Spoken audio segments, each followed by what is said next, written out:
It's your Tuesday daily delivery. I am Michael Rand. Happy to have everybody back again for another day. Just kind of sitting here, making a podcast, of course, but also waiting for the snow. We'll see if it comes, how much of it comes. I think we're ready for it. I don't want to, I want to badmouth whatever's to come, right? We live here. It's winter in Minnesota. We got to embrace all seasons. Just hope it's not one of those storms where we can't really do anything or enjoy it. When it gets hard to get around, that is when it becomes a difficult thing to tackle, but we'll be okay. We'll be all right. We are all prepared for this. We know what to do when it comes to the snow, and I know what to do when it comes to a show. That little rhyme just came to me just now. How about that? A lot of stuff on this show. Ron Haggstrom from the Star Tribune does a great job. One of the high school sports writers from the Star Tribune was one of the lead writers on a really interesting report on transfers in high school sports in Minnesota. Specifically, his portion dealt with a lot of boys basketball players. I wanted to ask Ron kind of about where we are with that and what the genesis of that story is. So Ron will join me here in just a few minutes to talk about that. Got some Patrick Beverley news at the end of the show. Gophers men's basketball at the end of the show as well. First though, what did I miss? I'm going to try to loosely tie together, not even tie together, but loosely mention three football stories in the first segment here. We might get to some of these too tomorrow. Andrew Kramer is supposed to join me for Wednesday's daily delivery. Maybe we'll get into a couple of these subjects as well, but a few interesting things in the world of football. I think I want to start with Red McCombs, Vikings former owner from 1998 to 2005. We learned on Monday that he has passed away at the age of 95. Quite a life lived by Red McCombs. He was had a stake in the San Antonio Spurs and Denver Nuggets in the NBA for a time, but really came into ownership of the Vikings at a very interesting time in that team's history. 1998, he comes in and right away they draft Randy Moss. This is a team that had been good for many years in the 90s, right? We kind of forget that before the Vikings drafted Randy Moss, they were still a more or less perennial playoff team. They'd made the playoffs with Denny Green in 1992, 93, 94, I believe 95, and then 97 also before they drafted Randy Moss. And so here they go, and they draft Randy Moss. Red McCombs, shouting out Purple Pride, coining that phrase, talking about going to the Super Bowl. And, they very well near did it that first year. We all know that it came up short, the disappointment of the NFC title game. But right away, Red McCombs endears himself to a fan base that's starved for winning. But it becomes pretty clear at a certain point in his tenure that he is probably a better businessman than he is an owner. And, not to say that things necessarily fell apart on the field, but, the Mike Tice coaching era of Vikings football, a little bit at the end of 2001, then all of 2002, 3, 4, and 5. That was the Red McCombs ownership era, more or less, until the Wilfs bought the team in 2005 and, moved on from Mike Tice, hired Brad Childress, things like that. The Vikings were not heavily invested in the early 2000s, to put it mildly. Not a lot of great players invested in during that time. They still, of course, had Moss for most of that time. They still had, Chris Carter for part of that time. But, the defense, the offense, things started to kind of unravel a little bit, even though those teams were still more or less competitive in a lot of those seasons, especially 2003, 4, and 5 to a degree as well. But I guess the Red McCombs era defined, I think, by just when he came in, such a high point to come in at, and then the push that he kept making to try to get a new stadium. And he said multiple times that ultimately why he sold the team was he just could not get any traction with the stadium fight. First it was Jesse Ventura as governor, and then it was Tim Pawlenty as governor. And he said, basically he could not convince them that was a priority they needed to take up. The Twins were ahead of them in the stadium push. The Twins eventually got their stadium built. I think that passed in 2006, and then Target Field opened in 2010. Gophers football team got a new stadium before them. Finally, we didn't see the Vikings break through until maybe a decade later when U.S. Bank Stadium opened in 2016. So it would be a long wait for Red McCombs. But we should not be feeling sorry for Red McCombs or the McCombs estate. They bought the team for about $250 million in 1998. By the time he sold 7 years later, it was more than double in value. So a pretty good investment. An owner who definitely was a fan, wore his emotions on his sleeve. I think we can appreciate that about him. He was a colorful owner, certainly. Could have been the one that brought this franchise a Super Bowl if things had gone differently in 98, or I suppose in 2000, if that NFC title game there had gone quite a bit differently in New York. But I think the overriding thing was he kind of bridged a gap in Vikings history, got them, was presiding over an era that kind of spawned a new fandom of the Vikings, and I think his enthusiasm was genuine, and I don't think we should forget about that. Let's move on to another colorful character from Minnesota sports, Jerry Kill. I love this story. I think it was Brian Stensis from our staff who came upon it and passed it along to me. I wrote about this on Monday, but Jerry Kill made a bet, essentially, or told his New Mexico State football players that if they got to and won a bowl game this year, once they got to a bowl game after a terrible start, by the way, nobody would have thought New Mexico State was going to go to a bowl game. They were off to a terrible start, not a good program. They'd had one winning season in 20 years. Kill taking over. They started 0-4, got blown out by the Gophers, 38-0, got completely smashed by Wisconsin, 66-7. So they're sitting there at 0-4, but then they start to play, level of competition a little bit more to their ability, and they win 6 of their last 8 regular season games, make it to the Quick Lane Bowl in Jerry Kill's first season as head coach, and he kind of notices that, they got another month to go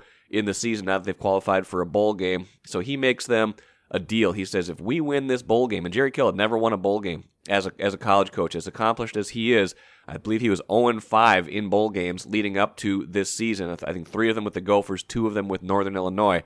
He said, if you win this bowl game, I will get a tattoo on my arm. And long story short, they win the bowl game over, I believe, Bowling Green. And on Sunday, he paid off that debt. He got to a local tattoo parlor, spent 3 hours getting a massive tattoo on his right arm. It's got the New Mexico State logo on it. It's got bowl champs on it. It's got the dueling pistols kind of crossed. And it's got the year 2022. So he will never forget what this year meant, because he will have a reminder always on his arm. But I like this quote. He said, he told this to a KTSM radio station. TV station. I believe that's in El Paso. A reader told me. It's honoring. His quote is, "It's honoring a group of young men that did some things that probably nobody, including their head coach, didn't know if they could do it," Kill said. "It's a good way to honor them and a good way to remember them. Believe me, I would not have made the bet if I didn't think it was special." And that's some folksy speak from Jerry Kill, and definitely seems like something he would do. You go check out the pictures either on StarTribune.com, or you can find him on Twitter. Jerry Kill posted pictures. New Mexico State Twitter posted pictures too. But that's just kind of a cool story. I like that he did that. I like that he followed through. And the tattoo is probably bigger than anybody could have imagined. One more final football thought before we move on to the interview with Ron Haggstrom. Jonathan Gannon, hired as head coach of the Cardinals a few days ago, and he spoke to Peter King, Football Morning in America, longtime Monday morning quarterback. Peter King talked to him a lot about the Super Bowl and some things that didn't go well there, because Gannon, of course, was the defensive coordinator with the Philadelphia Eagles before he got the Arizona job. And he was asking him about just kind of his style and things like that. And here's the quote from Gannon. Let's keep in mind that he was the assistant defensive backs coach for the Vikings from 2014 to 2017, the first 4 years that Mike Zimmer was head coach. Here's his quote: "One of my biggest mentors is Mike Zimmer. Is my personality the same as Mike Zimmer? No, it's not. Am I in alignment with a lot of things that he did as head coach for discipline, accountability, player performance? You bet your bleep I am. That's not saying like I'm a tough guy, because I'm probably run this more like Nick Sirianni, the Eagles head coach. They're completely different personality types, but I'll say this. Someone that worked around me would never say I'm soft on people." Interesting there. And before we start any rumors about Zimmer, he's already hired his defensive coordinator. It's young Nick Rallis, 29 years old, and if that name is familiar, it's for good reason. Former Edina standout, former Gophers standout as a linebacker, and he too was a Vikings assistant under Zimmer for a few years before moving on to the Eagles and coaching under Gannon on Gannon's defensive staff for the last couple of years as the linebackers coach. With the Vikings, he was defensive quality control coach in 2018 and 19, and added assistant linebackers coach to his title in 2020. So there you go, a strong Minnesota connection with the Arizona job. Two guys who did a lot of their defensive work under Mike Zimmer, so it'll be interesting to see how that all plays out. Zimmer has been said, Deion Sanders a few weeks ago said Zimmer is going to join him in Colorado, but it does seem like there's a pretty strong connection here as well, so I wonder if that will play out in a certain way. But long story short, Jonathan Gannon, considering Mike Zimmer one of his mentors, it'll be interesting to see how his coaching style is reflective of that this year. Take a playcation to Mystic Lake. With 24/7 gaming, the good times never have to end. And you can satisfy your cravings at our restaurants and bars. Or relax in one of our luxurious hotel rooms. Those that play together, stay together. And don't forget to join Club M so you can spark new memories and bask in the rewards along the way. Follow the lights to Mystic Lake, where every day is play day. All right, really happy to be joined on Daily Delivery today by Ron Haggstrom, one of our many excellent high school sports writers here at the Star Tribune. I've known Ron for many years. In a previous life of mine at the Star Tribune, I was the high school sports editor. That was probably about 2007 to 2011, and I worked extensively with Ron back then. But he and David LeVake, Jim Paulson just published really good pieces on kind of the transfer issue at the high school level and how we're seeing a lot more player movement, a lot more student athlete movement this year than in the past. And I wanted to have Ron on to kind of help explain the why of it. So Ron, how are you? Good. And thanks for having me, Mike. Yeah, absolutely. It looks like you guys have gotten plenty of feedback already. I was just reading, I'd seen the print version, but I was reading your story online a little while ago, and has like almost 500 comments on it now. So there's no shortage of opinions about player movement, and there never really has been. I mean, these are stories that we were writing, 15 years ago when I was the high school sports editor, but it really sounds like things have accelerated. You used a great example of Minneapolis South boys basketball and how they basically lost their entire starting five from a team that looked like it was going to be pretty good. Maybe first off, do we have a sense of, let's start with some of the numbers. How much more prevalent is this, especially with some of the higher profile athletes in some of the higher profile sports than in previous years? Well, Mike, like being that you were in preps too, we've always had a issue with transfers all along. Sure. And growing up in Richfield in the 70s, it was even going on back then. The only thing back then compared to now is you didn't want to go to a neighboring community because it was your goal to beat them as a group. Okay. And you didn't want to join them. You wanted to beat them. Okay. And yeah, no, that's true. That's true. Just to clarify too, we'll talk probably more about what the Minnesota State High School League's role is in all of this. But, I know you and Jim, I think in particular, kind of tackled the rules, the step-by-step. But what is the State High School League's policy on transferring eligibility, stuff like that? Maybe if you can boil it down to its essence. How do you transfer and become eligible to play at another school, whether it's right away or a year later? Well, the big thing you see mostly now is a lot of kids will open enroll prior to ninth grade. Okay. Because then it's still considered a transfer, but not quote unquote, you're there prior to ninth grade, so you're eligible right away. Got it. So if you transfer after that, that would be where you could lose a year of eligibility if your family does not move into the district and stuff. But it sounds like there's definitely like loopholes or ways that people end up working around this. I mean, some people just honestly move and they need to go to a new school and they become eligible at that school, and that's how it should be. But there are also, I would imagine, where athletics become more important, there are people who either set up certain residences in certain cities or say they do. Is that where we start to get into some of the problems here? Well, the big loophole is families will get an apartment or something in the new community, and maybe not reside there, but it's given their home address, so that would make them eligible right away. And you do have your fair share that are apartment jumping and using that as the reason for the new district. Wow. So there's like basically like having an apartment that they don't even use just to set up residence in that school district. Correct. Wow. I can imagine just like throwing money away in an apartment, but that's their business, I guess, not mine. Well, and another thing that has come into play, Michael, and this isn't with every transfer, but there are some. And when I speak about cases, I'm not going to throw everybody under the same bus or situation. But what's happened that's kind of taken away a little bit from this too, and I'm not going to fool anybody by saying I'm the smartest person or know everything and not a great education guy, but the education dynamic of it now, you always needed 2.0 GPA to basically stay eligible. Sure. And you no longer need that, so that takes away an administrative part of that. All you got to do is be declared making progress towards graduation. Okay.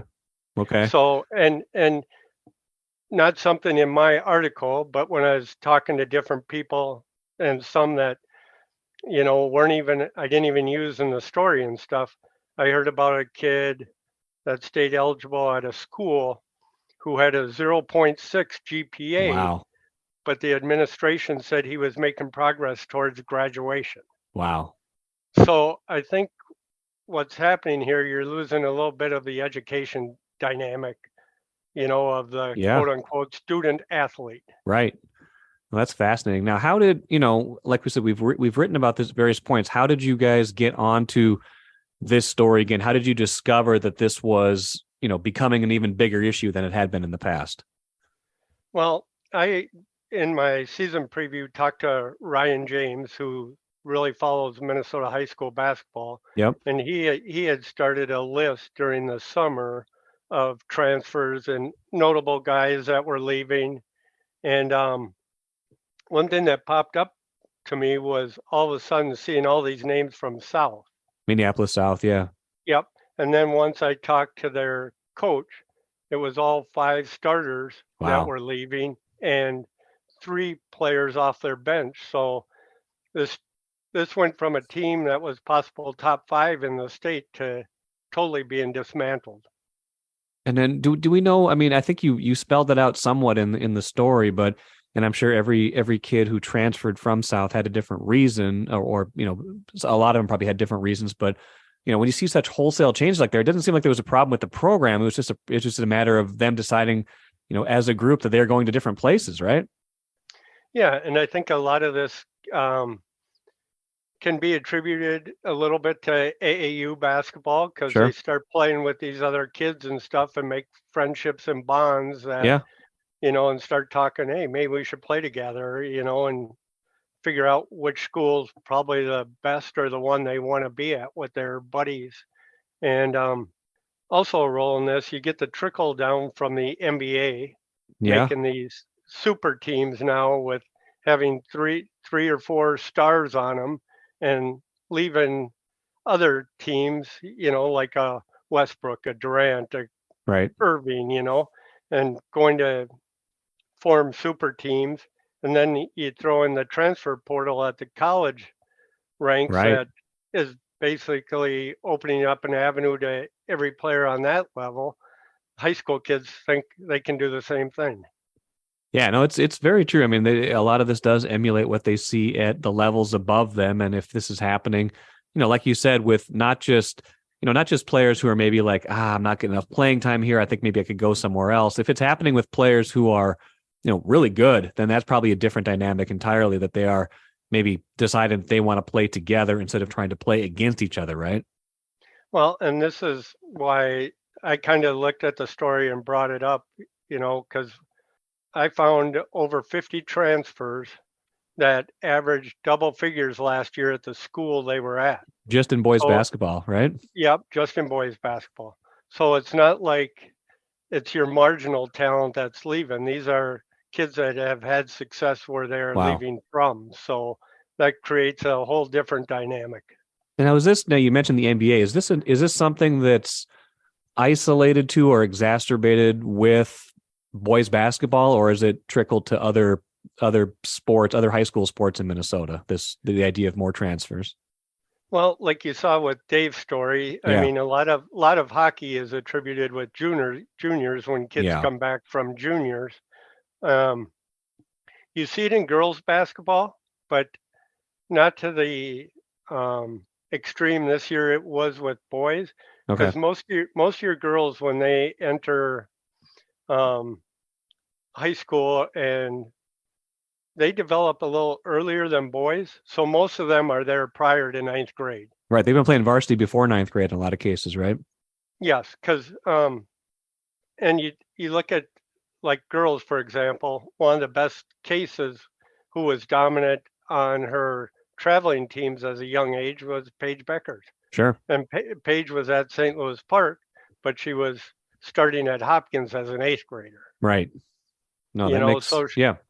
So she had enrolled at the school prior to that ninth grade period too. So it already kind of established herself and become that great player even before she even got into high school already into high school, officially. So, really interesting conversation here with Ron Haggstrom, who covers high school sports for the Star Tribune.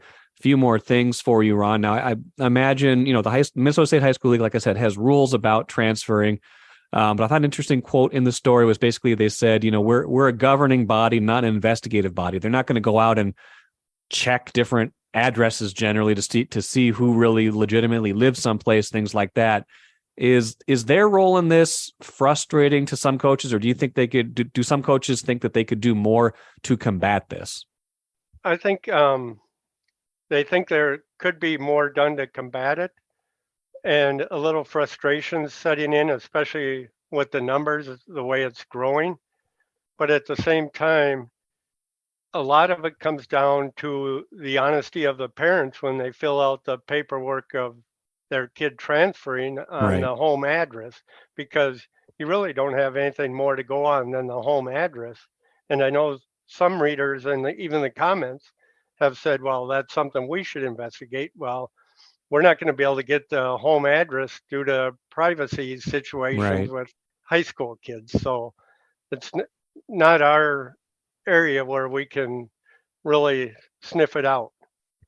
No, it's the kind of thing where you're right. You're basically counting on the honesty of the parents and the families that are setting up these transfers to be on the up and up with it. And I'm sure most of them are, but you're right. There's definitely some that aren't, and those are the hard ones to kind of cut that are hard to kind of figure out. Now, where do you think we're going with this? It feels like college basketball, like you talked about, the transfer portal is just getting more and more like this. Do you imagine this is like sometimes these things can kind of be a one-off where it's just like 1 year for some reason there's an anomaly and there's a spike in it.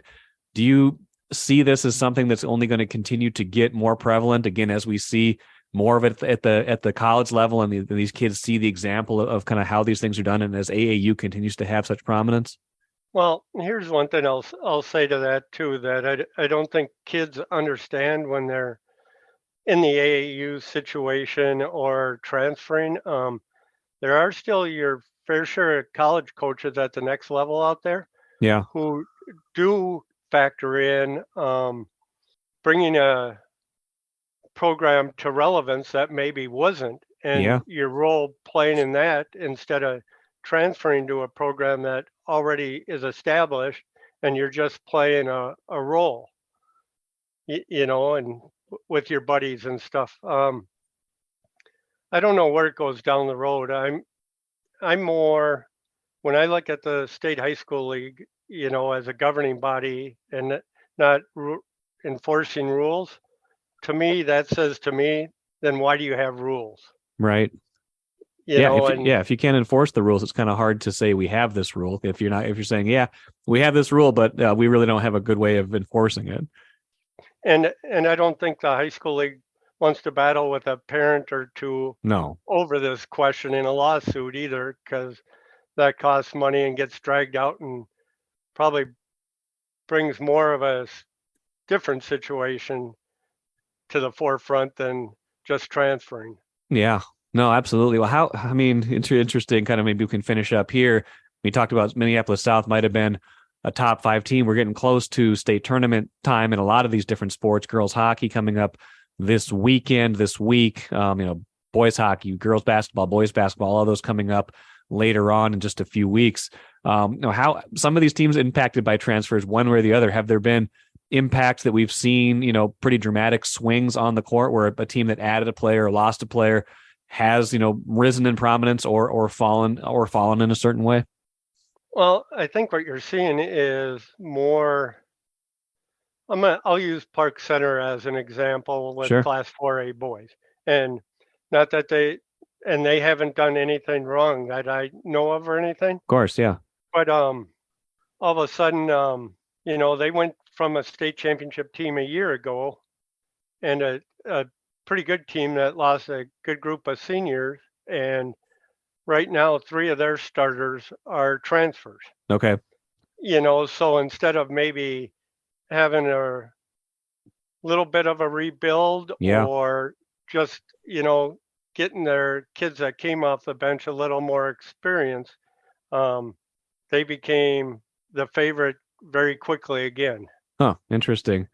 I think we're seeing that at college too, where teams that are successful already, and like you said, Park Center, a very good team last year. When you have success, you are going to attract players like that. And I think that's always been the case, but maybe it's easier. Yeah, it's certainly easier in college for players to be mobile, and it seems like it's maybe, if not easier in high school than it ever was, because the rules are the same. Maybe it is more in fashion than it ever was. Well, Ron, for everybody out there, if you haven't read the story, I'm sure you can still find it very easily.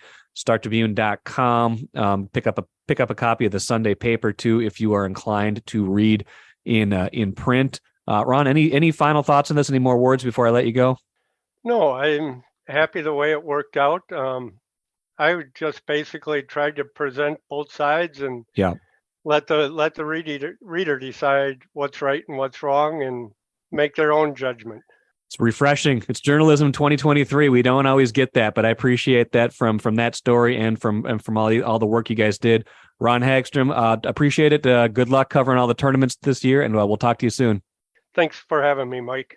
Good stuff from Ron Haggstrom. It's really good to talk to him and kind of catch up on one of the bigger stories in the prep sports world right now. And I got to imagine that for some of these players who leave, and not all of them, and I think I'm a little torn on this because I think that people should have the right to make decisions about their lives. If they want to try something different, of course they should have that opportunity. But I do imagine too that sometimes we initiate change and we find out the grass isn't always greener. And I imagine that's happening with some of these athletes at some point where they're like, I think this opportunity is really good. I'm going to try this instead. And that just doesn't work out. You lose some of that camaraderie. You lose some of what you had built. And I'm sure that's happening at a certain point with all of these transfers. So I would imagine that there might be kind of the counterweight to that at some point where we hear enough cautionary tales that's like, is it really worth it to change? Is it really worth it to do that? Should we kind of stay the course with this good thing we've got going? I think there's some element of that probably will take hold at some point here in the future as well.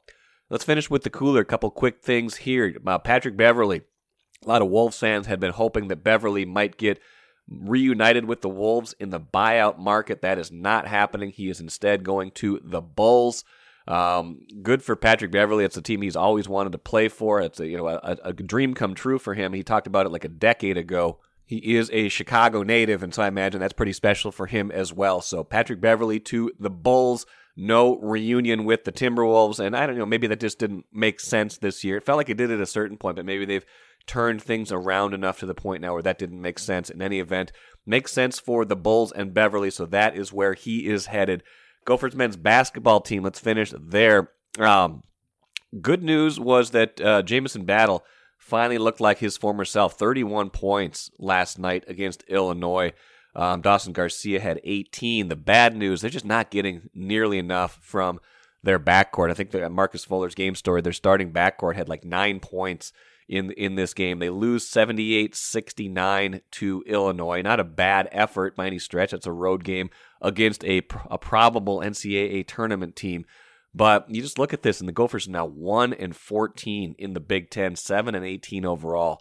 And, aside from the good news of reemergence from battle, you just don't see a lot here right now that you can say this is the identity of the team until they get some more from the backcourt, until they get more, consistent offense that doesn't need to run through, battle or Pharrell Payne or somebody else down low. Until that happens, this just isn't going to be a team that's going to go anywhere. So I need to see more from the backcourt going forward and see what they have there before I'm going to think there's any chance of a real turnaround here under Ben Johnson. That'll do it for today. Like I said, Andrew Kramer coming up on Wednesday's show. It should be a lot of good Vikings talk. Some interesting offseason news there. And I also want to pick Andrew's brain on the Brian Flores hire. I don't believe I've talked to him since that happened. Just kind of see what he thinks of that and see what it might mean for some of the Vikings' most senior members of the defense. Until then, enjoy the rest of your Tuesday. Get those shovels out, get those snowblowers out, and we'll talk to you again tomorrow.